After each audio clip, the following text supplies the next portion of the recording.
अच्छा, अस्सलाम वालेकुम। हम दोबारा से अब शुरू करने लगे हैं। हमारा जौन सा है ना, पहले आप लोगों को बता देता हूँ कि जो first order, second order, third order neurons होते हैं सेंसरी ट्रैक्ट्स में, ठीक है।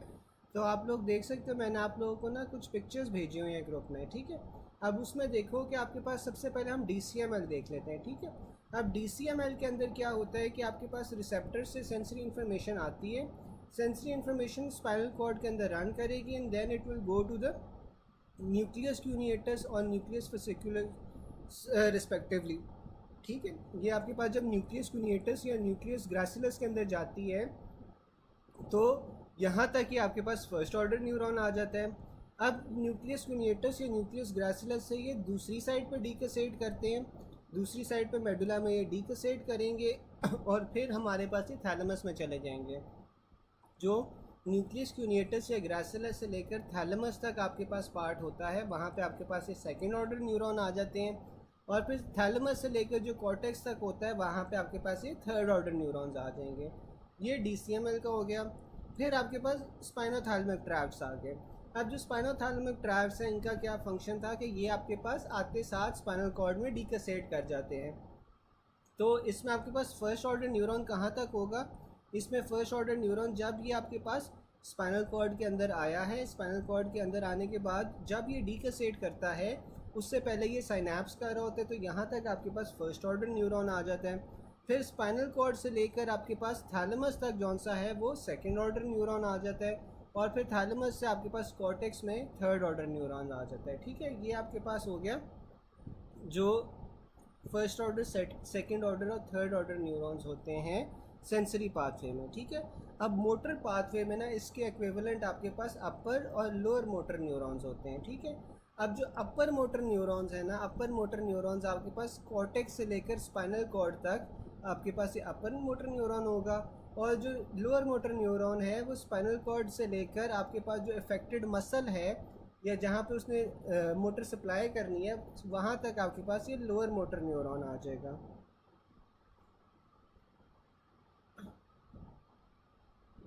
ठीक है। तो ये अब आपके पास अपर और लोअर मोटर न्यूरॉन्स के फ़र्क होता है। अब आपके पास जब below hemi section of spinal cord ipsilateral loss होगा, तो आपके पास ये अपर मोटर न्यूरॉन लीजन आ जाएगी, upper motor neuron type paralysis आ जाएगी, क्योंकि आपके पास कॉर्टेक्स से लेकर स्पाइनल कॉर्ड तक आपके पास अपर मोटर न्यूरॉन था, ठीक है। फिर आपके पास आ जाती है mid thoracic hemi section of spinal cord. इसमें आपके पास स्पैस्टिक पेरिसिस होती है और साथ में पॉजिटिव बेबिंस्की साइन होता है। अच्छा, मुझे ये कोई बता सकता है कि जो स्पैस्टिक पेरिसिस है और साथ में पॉजिटिव बेबिंस्की साइन है, ये आपके पास अपर मोटर न्यूरॉन लीजन का फंक्शन है या लोअर मोटर न्यूरॉन लीजन का फंक्शन है? कोई बता सकता है?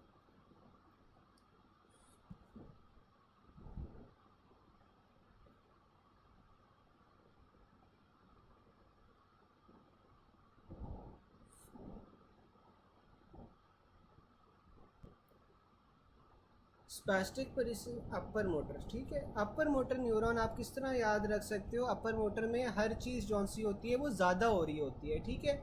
आपके मसल की टोन ज़्यादा हो रही होती है, रिफ्लेक्सेस आपके एग्जैजरेटेड होते हैं, बेबिंस्की साइन पॉजिटिव होता है, जबकि लोअर के अंदर आपके पास फ्लैसिड पैरालिसिस होती है, ठीक है।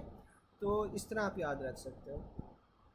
फिर आपके पास आ जाता है mid thoracic hemi section of spinal cord. इसमें वही आपके पास आ रहा है right lower limb paralysis with loss of pain at T9, loss of vibration at T8, bilateral reflexes are normal. तो ये आपके पास स्पाइनोथैलेमिक ट्रैक्ट का लीजन है एट T8, ठीक है। फिर आपके पास आ रहा है a patient presented with hemi section of spinal cord at mid thoracic level. तो आपके पास इसमें क्या होगा? इंक्रीज मसल टोन और हाइपर रिफ्लेक्सिया यानी अपर मोटर न्यूरॉन लीजन होगी। A boy with hemi section mid thoracic level upper motor neuron lesion is suspected.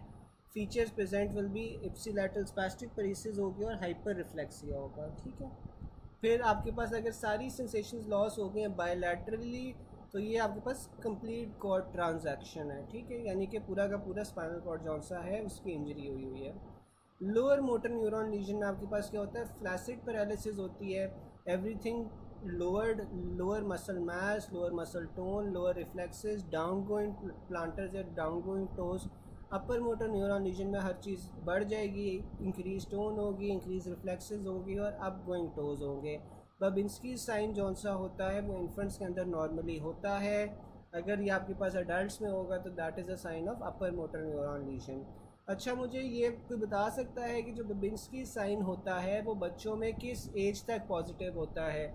ये भी आई थिंक जो लास्ट अटैम्प्ट है ना फरवरी वाली, उसमें ये क्वेश्चन आया था कि जो बबिंस्की साइन है वो आपको कब किस एज तक पाया जाता है, कोई बता सकता है?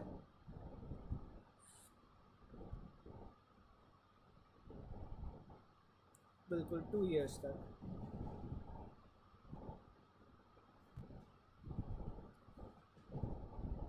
फिर आपके पास ना आगे आ जाता है जो अपर मोटर न्यूरॉन लीजन होती है, उसमें आपके पास दोनों में वीकनेस तो हो रही होती है, चाहे वो अपर हो या चाहे लोअर मोटर न्यूरॉन हो, लेकिन साथ में आपके पास एट्रोफी जो सी है वो लोअर मोटर न्यूरॉन लीजन्स में होती है। टोन आपके पास अपर मोटर में इंक्रीज हो जाती है, लोअर में कम होगी। हाइपर रिफ्लेक्सिया अपर में मिलता है, लोअर में आपको रिफ्लेक्सेस कम हो जाते हैं। फेसिकुलेशंस या ट्विचिंग जौन सी है ना वो आपके पास लोअर मोटर न्यूरॉन लीजन्स में प्रेजेंट होती है। बबिंस्की साइन आपके पास अपर मोटर न्यूरॉन लीजन्स में पॉजिटिव होता है, दूसरे में नेगेटिव होता है। फिर आपके पास स्पैस्टिक परीसिस आपके पास अपर में होती है, लोअर में आपके पास फ्लैसिड परीसिस होगी। क्लैस्प नाइफ स्पैस्टिसिटी जौन सी है ना वो आपके पास अपर में होगी, लोअर में नेगेटिव होगी। फिर आपके पास आ जाता है significant finding of lower motor neuron legion. आपके पास क्या होती है? आपके पास मसल वेस्टिंग हो रही होती है, ठीक है। फिर आपके पास आ रहा है patient having left leg weakness and atrophy and coxa vara deformity. तो ये मसल वीकनेस साथ में एट्रोफी भी आ रही है, तो ये आपके पास लोअर मोटर न्यूरॉन लीजन है, ठीक है। फिर अपर मोटर न्यूरॉन लीजन में आपके पास एग्जैजरेटेड डीप रिफ्लेक्सेस होते हैं, ठीक है। Which of the following will show characteristics of upper motor neuron lesion in cortex. तो आपके पास इसमें मसल टोन भी इंक्रीज हो जाती है, क्लैस्प नाइक रिजिडिटी या स्पैस्टिसिटी आपके पास हो जाती है। और upper motor neuron signs and symptoms क्या होंगे? पैरामिडल ट्रैक में आपके पास लीजन होगी, lesion in the pyramidal tract best describe clinically आपके पास क्लैस्प नाइक रिजिडिटी होगी। The clinical sign attributed to lesion in pyramidal tract आपके पास क्लैस्प नाइक रिजिडिटी होती है इसमें। A patient complains of paresis of limbs due to upper motor neuron injury, site of lesion corticospinal tract होगा, साथ में corticobulbar tract होगा, ठीक है। फिर आपके पास आ जाता है increase neuronal activity before skilled voluntary movement. आपके पास पहले कॉर्टिकल एसोसिएशन एरिया में देखा जाता है, ठीक है, जहाँ पे आपके पास ये प्लानिंग वगैरह हो रही होती है।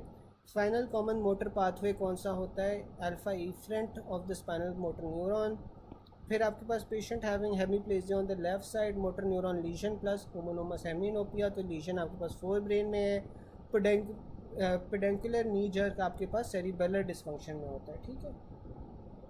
फिर आपके पास आ जाता है पैरासिम्पथेटिक एक्शन जो जीआईटी का होता है।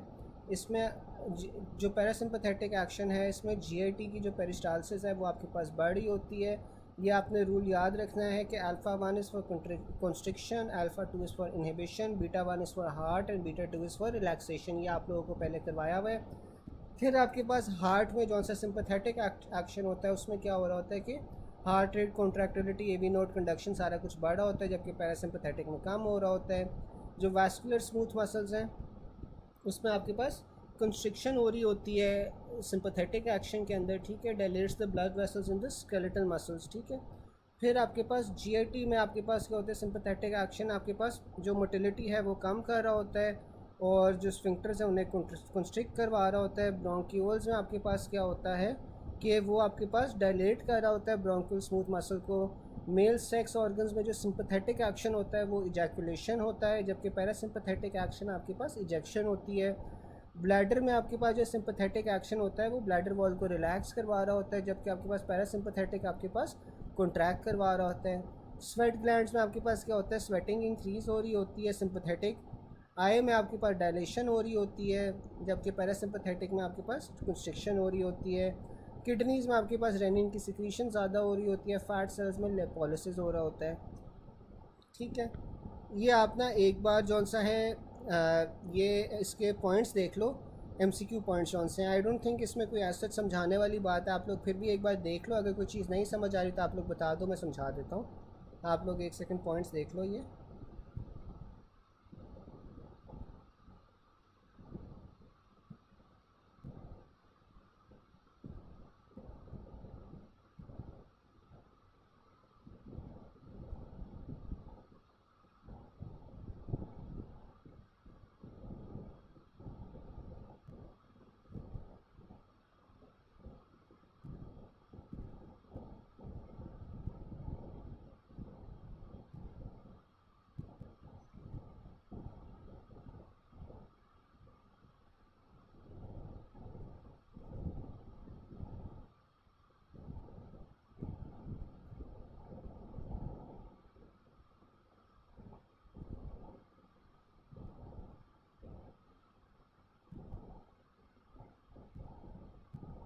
गाइस इसमें कोई क्वेश्चन है या कोई चीज़ है जो ऐसी नहीं समझ आ रही MCQs में?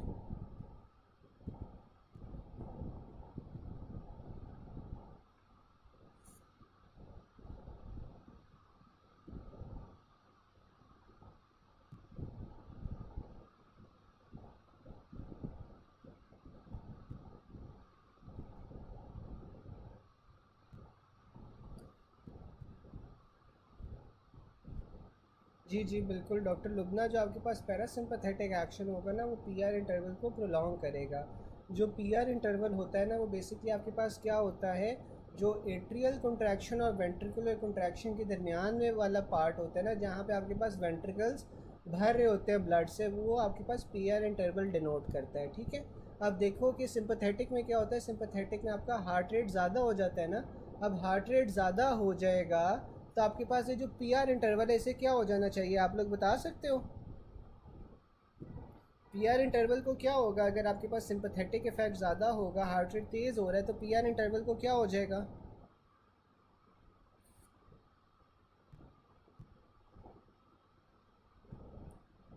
बिल्कुल कम हो जाएगा।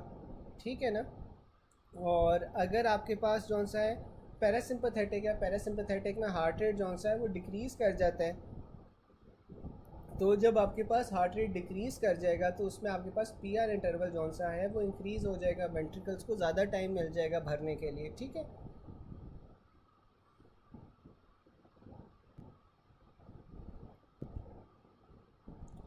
अच्छा, जो आपके पास डेफिकेशन होती है, डेफिकेशन के अंदर सबसे इम्पोर्टेंट रिफ्लेक्स कौन सा होता है? रेक्टो एनल रिफ्लेक्स होता है। अब रेक्टो एनल रिफ्लेक्स, एक सेकंड किस तरह समझाऊँ, एक सेकंड मुझे एक।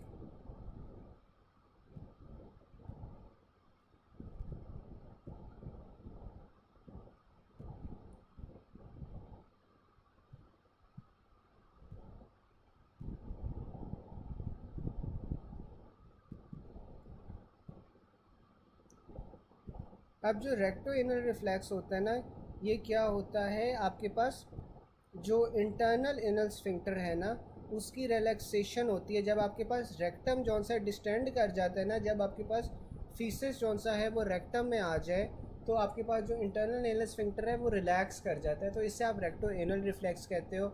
और ये सबसे इंपॉर्टेंट रिफ्लेक्स होता है डेफिकेशन के अंदर। ठीक है, तो ये आपके पास जब रेक्टम के अंदर फीसेस आ रहा है तो इंटरनल एनल स्फिंक्टर रिलैक्स कर जाता है, ओपन हो जाता है, तो इससे आप रेक्टो एनल रिफ्लेक्स कहते हो। और ये आपके पास डेफिकेशन के अंदर इंपॉर्टेंट होता है। ठीक है, नेक्स्ट पेज मैं आपको करवा रहा हूँ, पूरा का पूरा ही करवा रहा हूँ। फिर आपके पास आ रहा है lacrimal gland receives parasympathetic from pterygopalatine ganglion that receives preganglionic fibers from the greater petrosal nerve. अच्छा, preganglionic parasympathetic secretomotor fibers carried by greater petrosal nerve and postganglionic sympathetic fibers carried by deep petrosal nerve. अब ये जो आपके पास टेरिगोपैलेटाइन ganglion होता है ना, टेरिगोपैलेटाइन ganglion जौन सा होता है आपके पास मेन पैरासिम्पथेटिक गैंग्लियन होता है, जिस वजह से आपके पास लैक्रिमेशन हो रही होती है। ठीक है, लैक्रिमेशन के अंदर भी ये काम आता है, सैलाइवेशन के अंदर भी टेरिगोपैलेटाइन गैंग्लियन काम आता है। ये आपके पास जौन सा है ना एक पैरासिम्पथेटिक गैंग्लियन होता है, इसके अंदर आपके पास जो pre ganglionic parasympathetic motor fibres हैं ना, वो कहाँ से आ रहे होते हैं? वो ग्रेटर पेट्रोजल नर्व से आ रहे होते हैं। जबकि आपके पास जो पोस्ट गैंग्लियोनिक सिंपथेटिक फाइबर्स हैं वो डीप पेट्रोजल नर्व कैरी कर रही होती है, ठीक है। फिर आपके पास आ रहा है adult resting male, heart rate 160 है, बीपी 130/90 है, सीवीपी 8 है। तो इसमें सिंपथेटिक ओवर एक्टिविटी है। हार्ट रेट देखो इसमें आपके पास कितना ज़्यादा हुआ हुआ है, हार्ट जो है जल्दी जल्दी पंप कर रहा है, हार्ट रेट ज़्यादा हुआ हुआ है, तो ये सिंपथेटिक ओवर एक्टिविटी होगी। A young patients blood pressure is 150/95, his serum renin is higher than normal, which of the following is the stimulus for increased level of renin? तो रेनिन आपके पास increase sympathetic stimulation से होता है, ठीक है। फिर आपके पास जो इजैकुलेशन होती है वो सिंपथेटिक होती है, जबकि आपके पास जो इरेक्शन है, इरेक्शन पैरासिम्पथेटिक होती है। Remember if pudendal nerve in option, आपके उससे प्रेफर करना है कि जो इजैकुलेशन है वो पेडेंडल नर्व के थ्रू हो रही होती है।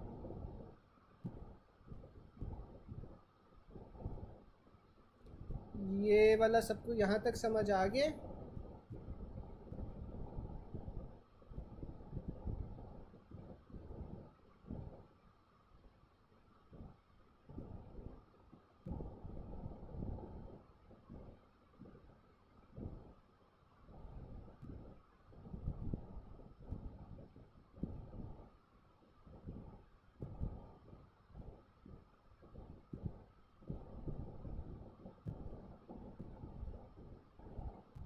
यहाँ तक सबको समझ आ गया?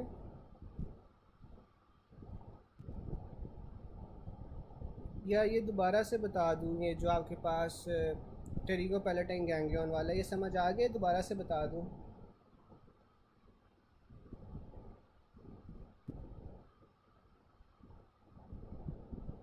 चलो।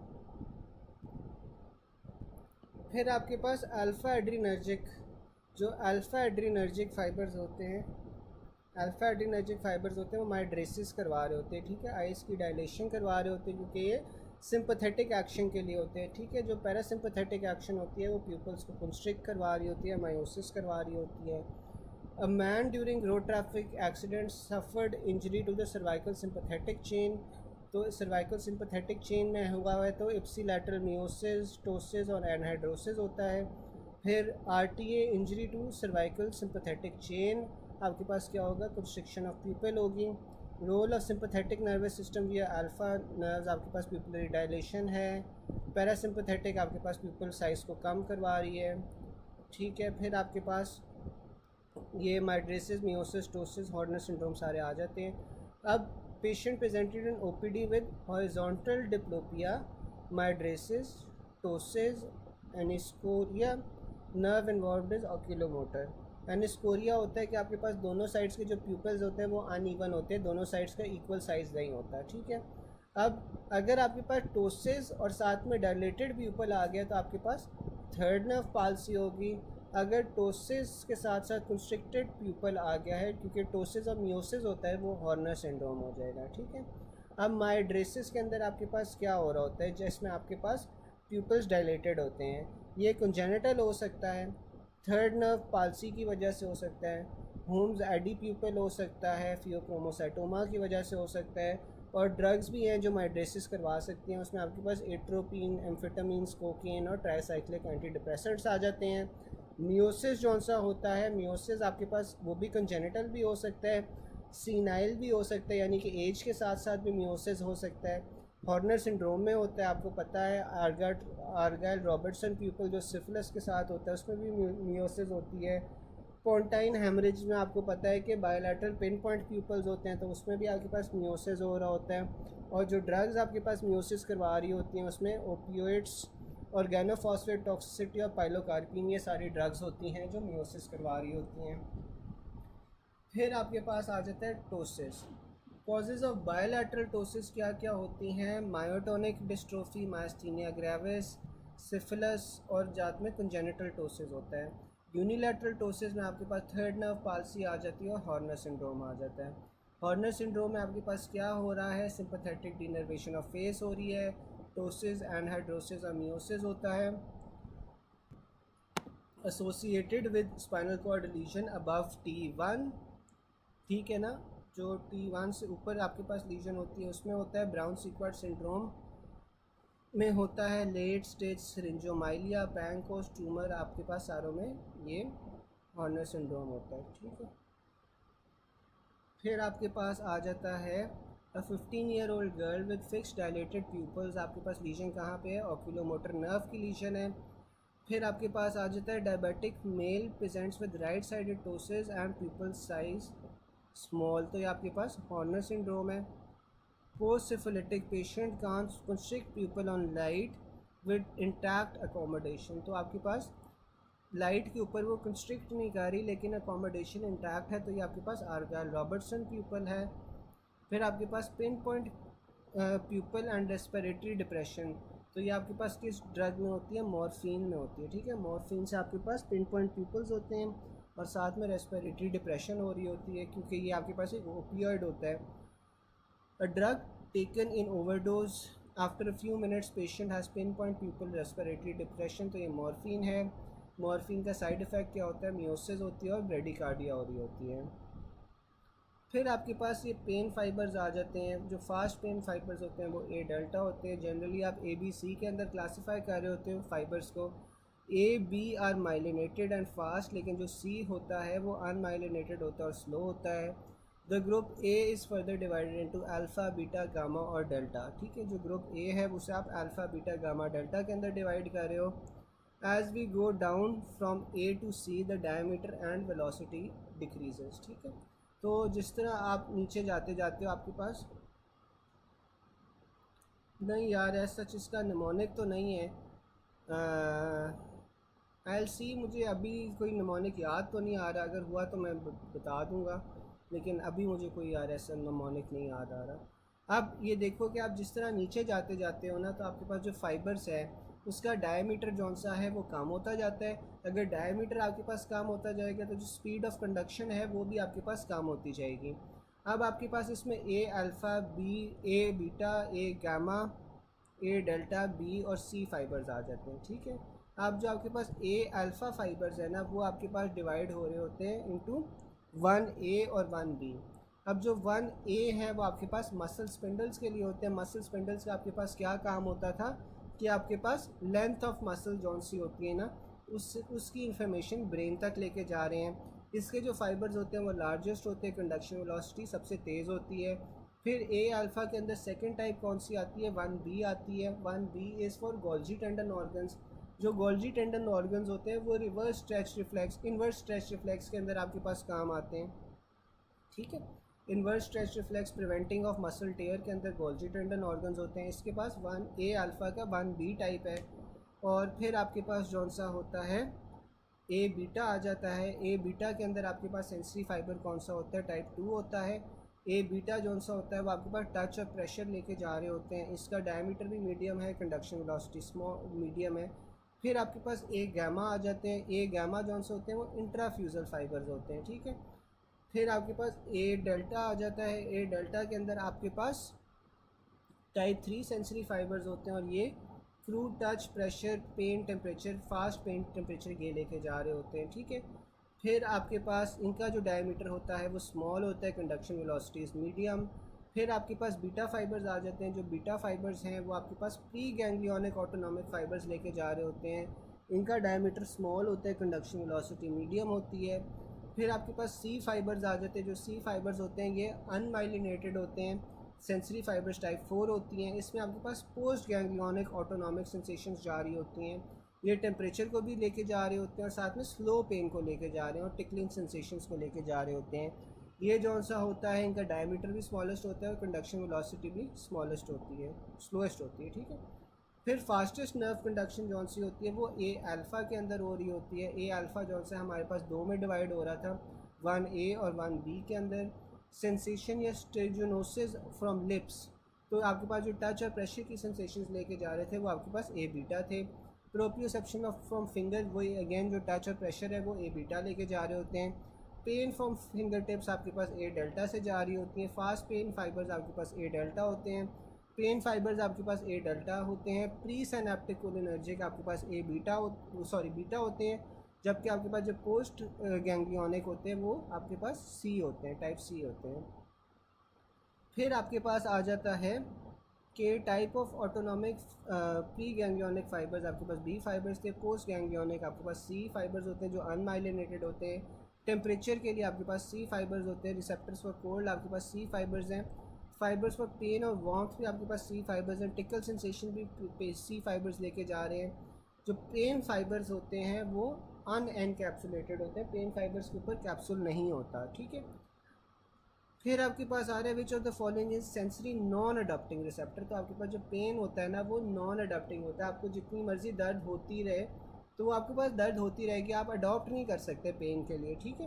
A lady in kitchen cut her radial artery accidentally, which mechanism will reduce pressure in vessel and stop bleeding. तो ये आपके पास पोस्ट गैंग्लियोनिक सी फाइबर्स होते हैं, ठीक है।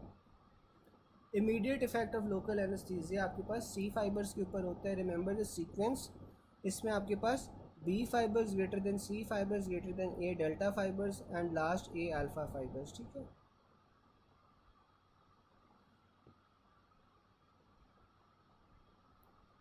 जी इसमें आपने सी प्रेफर करना है, सी प्रेफर करना है।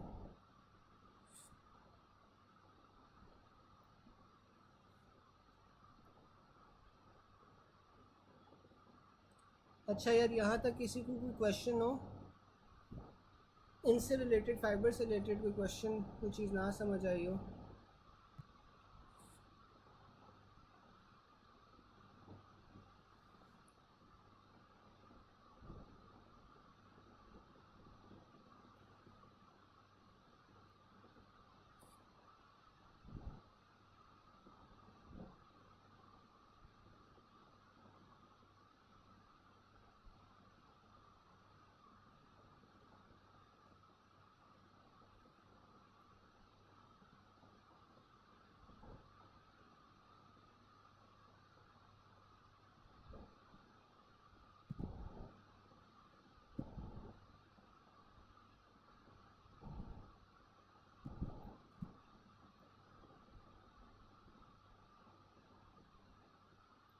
अच्छा ये ना आप इस तरह याद रख लो कि जो कोल्ड होता है ना इसमें थोड़ा सा एक मिस्टेक है रफीला में, कि जो आपके पास कोल्ड होता है ना, कोल्ड के लिए आप ये याद रख लो कि कोल्ड के लिए ए डेल्टा होते हैं, ठीक है।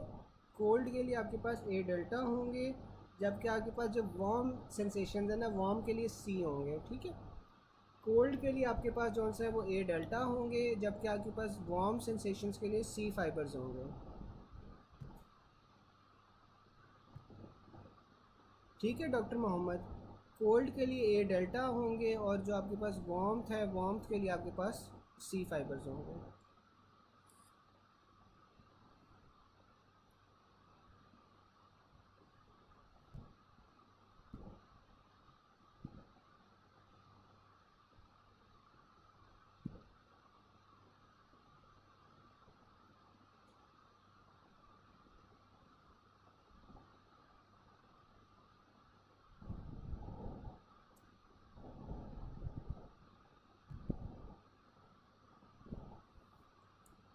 फिर आपके पास सिंपथेटिक कोलिनर्जिक फाइबर जो से होते हैं वो एसिटाइल कोलिन को,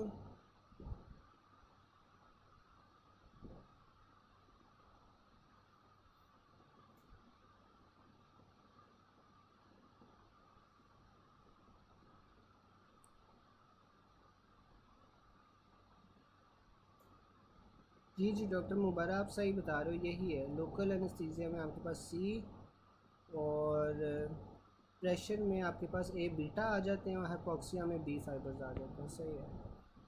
फिर आपके पास जौन सा है ना सिंपथेटिक कोलिनर्जिक फाइबर जौन से होते हैं वो एस्ट्राल कोलिन रिलीज़ कर रहे होते हैं। अब उसमें सिंपथेटिक और पैरासिम्पथेटिक फाइबर्स जौन सा है ना वो बता दिए। अब जो सिंपथेटिक आपके पास फाइबर्स होते हैं उसमें preganglionic fibres acetylcholine लेके जा रहे होते हैं। पोस्ट गैंग्लियोनिक फाइबर्स जौन से होते हैं, पोस्ट गैंग्लियोनिक कोलिनर्जिक फाइबर्स में आपके पास एस्ट्राल कोलिन होता है। Post ganglionic non adrenergic fibres में आपके पास एड्रीनलिन होता है। जबकि जो पैरासिम्पथेटिक फाइबर्स हैं, पैरासिम्पथेटिक फाइबर्स में आपके पास प्री गैंग्लियोनिक में एसिटाइलकोलिन आ जाता है और पोस्ट गैंग्लियोनिक में भी आपके पास एसिटाइलकोलिन होता है, ठीक है। लोकल में यार प्रेफर तो आपने जौन सा होता है वो बीटा फाइबर्स को करना होता है, लेकिन बीटा फाइबर्स नॉर्मली आता नहीं है, नॉर्मली सी फाइबर्स ही आता है जो एनेस्थीसिया के साथ होता है। हाँ, प्रेफरेंस के लिहाज से आपने बीटा को प्रेफर करना है, लेकिन आता सी फाइबर्स का ही है।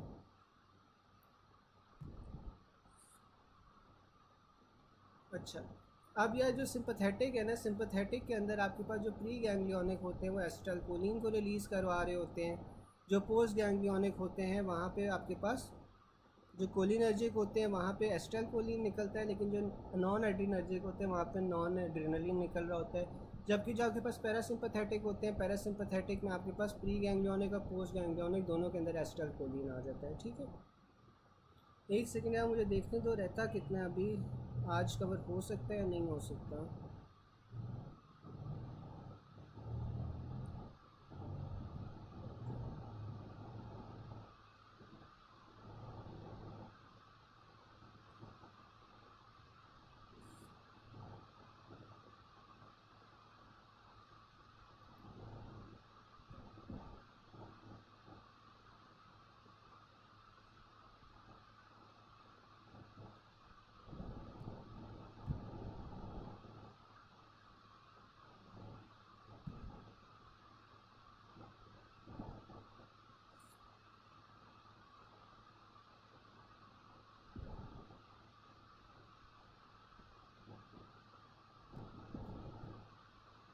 हाँ, अभी तो काफ़ी रहता है।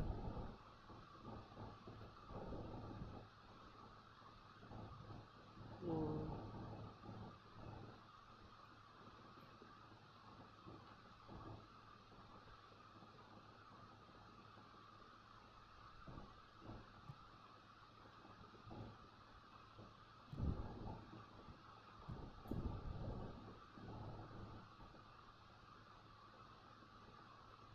हाँ, एक और क्लास करनी पड़ेगी हमें।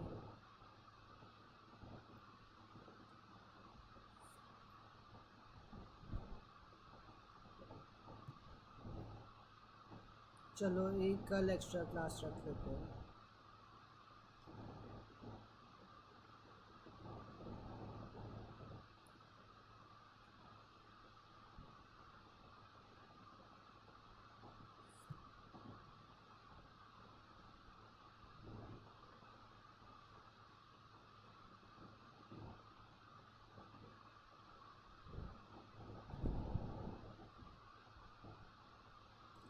अच्छा गैस, फिर हम एक काम करते हैं कि फिर बाकी जौन सा है वो कल कर लेते हैं। आज फिर हम एमसीक्यूज़ कर लें इसके। आधा घंटा पड़ा है अभी क्लास में, तो आधे घंटे में आप क्या कहते हो कि रफ़ीला करें या आप एमसीक्यूज़ कर लें?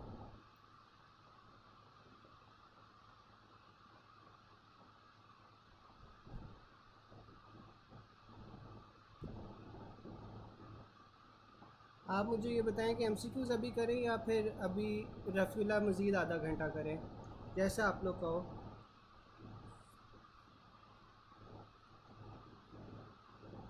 चलो एमसीक्यूज़ फिर कर लेते हैं, और फिर जॉनसन कल ये फिर बाकी न्यूरो जौन सा है वो ख़त्म कर लेंगे। ठीक है, अभी फिर एमसीक्यूज़ हम लोग कर लेते हैं।